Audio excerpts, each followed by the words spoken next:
Hello, hi, it's Ivy Rose again here. Happy Sunday to all of you. Hope you've had an amazing day. I have had a crazy busy day. It's been tiresome. I've been cooking quite a fair bit today, a lot actually, and I am quite pleased to just sit down and chill out this evening. So today I'm going to be talking about NPD. Now this is something that is reading about this topic, I realized that NPD is a personality disorder. Personality disorder, that's the one. It is a personality disorder. N there stands for narcissistic, P personality, and D disorder. So NPD is narcissistic personality disorder. Now this disorder falls on a continuum, and when I talk of a continuum, that means somebody can be far left narcissistic, a narcissistic person, and other people can be far right, and they haven't got any narcissistic traits at all. So what I would like to focus on are the traits or the behaviors that you would normally expect from someone who has NPD. However, notwithstanding, NPD is diagnosed in hospitals by psychotherapists or by doctors or whatever, but there are people out there who show signs or who show some characteristics that are common to people with narcissistic personality disorder. And I was having a conversation just yesterday with a group of women, and we were talking about just relationships and personal life and all of that, and this came up quite a lot, which goes into tie with research that has been saying that the percentage of people with NPD is actually on the up. It is increasing, and there are certain things that are promoting it, like social media, like TV shows that are going to encourage people to pretty much just show characteristics of NPD. So I'm gonna go straight into it. The way I am doing this today, I am going to be doing like a teaching thing, and I am going to look at the acronym. I'm going to look at narcissist as an acronym, and then I'll link in different traits of a narcissist. So a narcissist is spelled like this. If you look here, you would find the spelling of what a narcissist. Okay, so let's start with the N. Okay, the N at the start of that word is no empathy. These are people who show zero empathy at all. Okay, what is empathy? Empathy is the ability to put yourself in someone else's shoes, to feel the pain that that person is feeling. There are people who are called empaths, who are highly empathetic. You want a kind of a baseline of empathy at the very least to be able to feel another person's pain. Okay, but a person with NPD or people who have narcissistic personality disorder have got zero empathy. That means they will not feel your pain. Even if you are in pain from an emotional trauma or physical trauma or whatever, they do not feel your pain. They cannot empathize with you. Okay, the second one is A, and A here. I've got a few A's actually, but the A that I'm going to focus on is addictions. Now, these people, these individuals, they have addictions. They are addicted to certain things. Okay, and still, talking from this group of ladies yesterday, I did realize that even though I've been educating myself on this topic, there are many people still in my community, my Afro-Caribbean community, who do not know what a narcissist is. They go through these things, but they do not really know about it because no one talks about it. So these people are the masters of addictions. They are either addicted to alcohol. Some of them are addicted to alcohol. Some of them are addicted to drugs.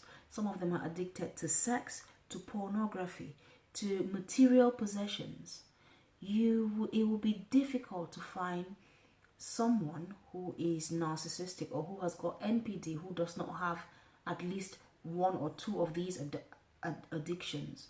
And there are some of them who have all of these addictions, trust me. Now, the third one is R. Wow. Narcissistic rage. When these people rage, they can rage for Africa, for the whole of Africa, honestly. Now, when I talk of rage, I do not mean your regular, well, I'm angry with you, I am going to raise my voice a little bit. No, they go 0 to 100 in a matter of seconds like that. And the things that trigger them to go into rage, you would be surprised. You would think that, no, this is not something that you should go from 0 to 100. This is not something you should be fuming about.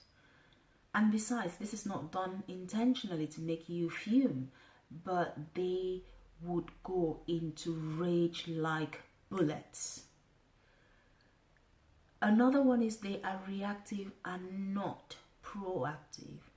When someone is reactive, for example, if I took a pen, okay, if I moved your pen from point A to point B, someone who is proactive would come in, see the pen has been moved from A to B and say, have you seen my pen? Can I have an understanding? Okay, this is your pen. Can I have an understanding why you moved it from A to B?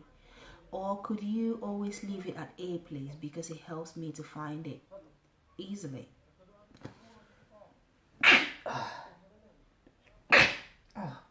really sorry.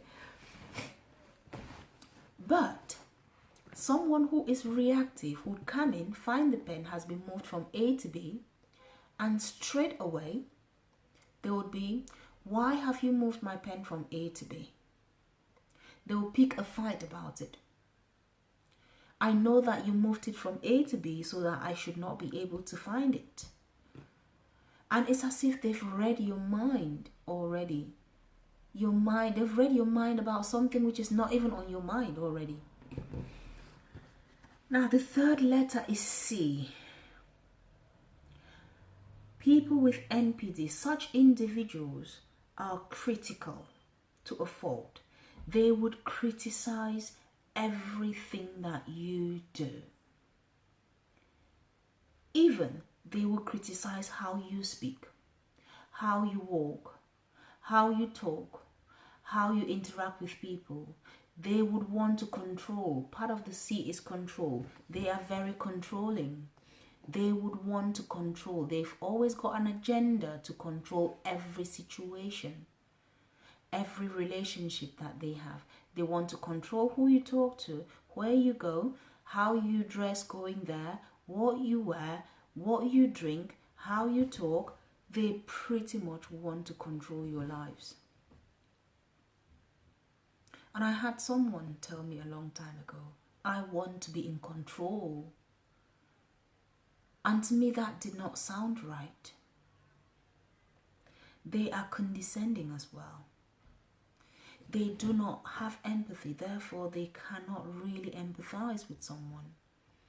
They are condescending in the sense that they will make you, or they would say things to make you feel less about yourself than you actually are.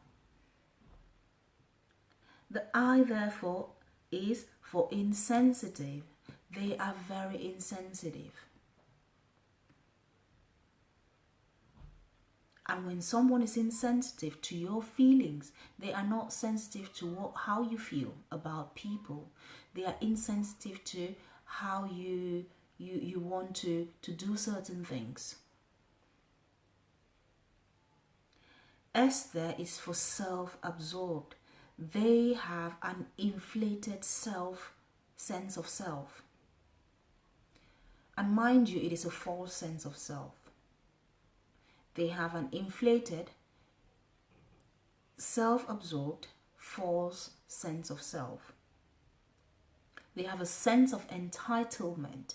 They feel that they are entitled to your life. You you have to pay allegiance to them. They are entitled to telling you what to do, how to do it, and when to do it. The word that I often hear people use is grandiosity. They are grandiose. That is a nice word. When I say it, I think of a mansion with chandeliers and people having a good time because they are in a grandiose environment. But obviously, in the life of a narcissist or someone who has narcissistic traits, they want to make you see them as a grandiose person. The second S is for spiteful. Oh my goodness. These people are spiteful. They are envious. They are jealous of you. And the things that they are jealous of, you would be surprised. In that conversation that I had yesterday with this group of women, one of them said she had an ex-partner, a partner from a long time ago, who criticized her.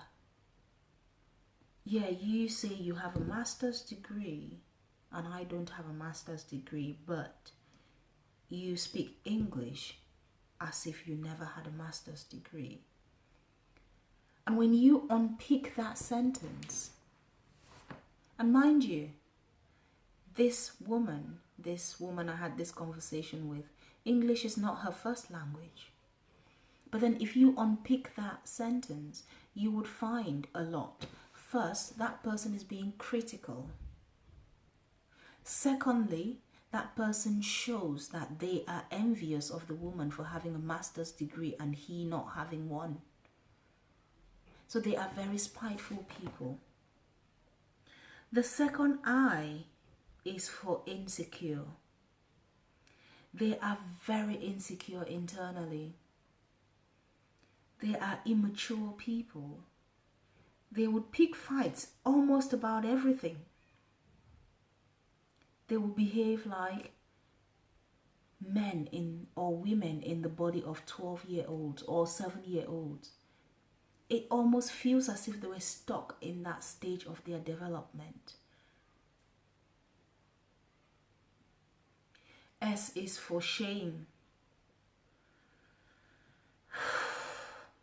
And you are probably wondering, if I have said that this person has an inflated sense of self, they are feeling grandiose, how can I talk about shame? These people feel empty on the inside. And therefore they feel a huge amount of shame. However, they use their grandiosity to cover up all of this. It's a facade. What they try to then do with the shame that they are feeling is to project it onto other people by making you feel shame. Let's go back to this example of master's degree and English. This lady, she was made to feel shame because she could not speak English. English that a master's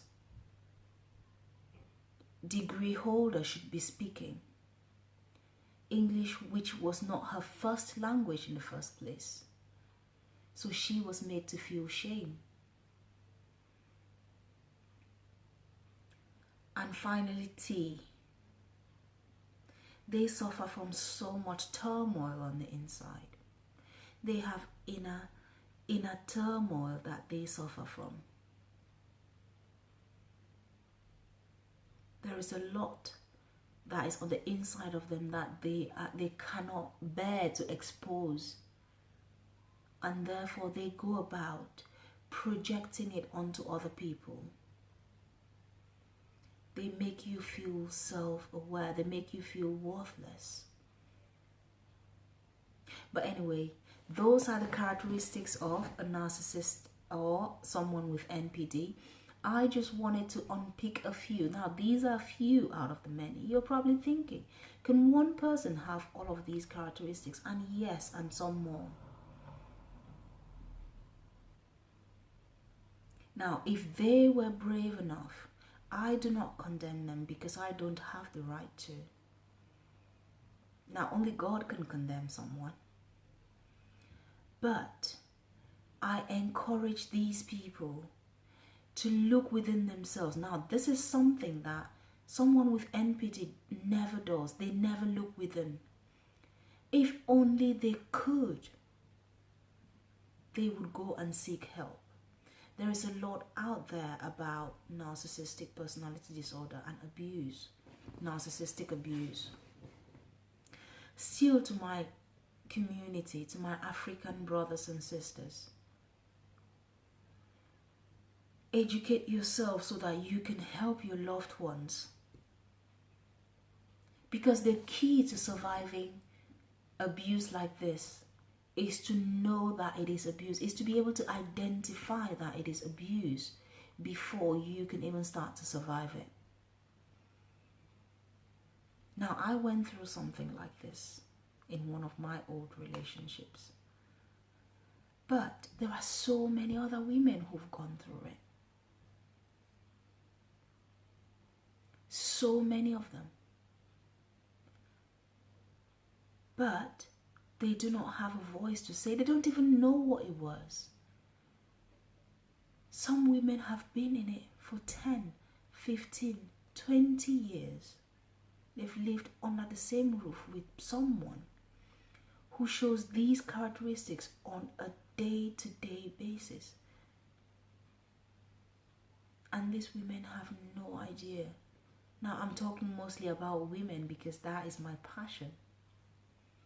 But there are narcissistic women as well who treat their husbands, who are putting their husbands under this as well.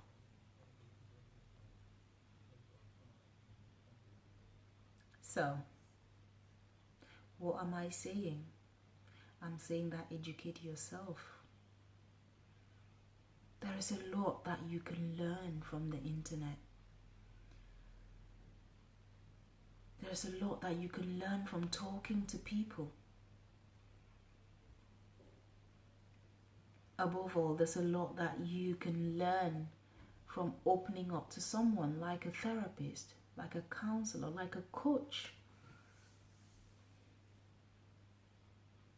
So my African brothers and sisters,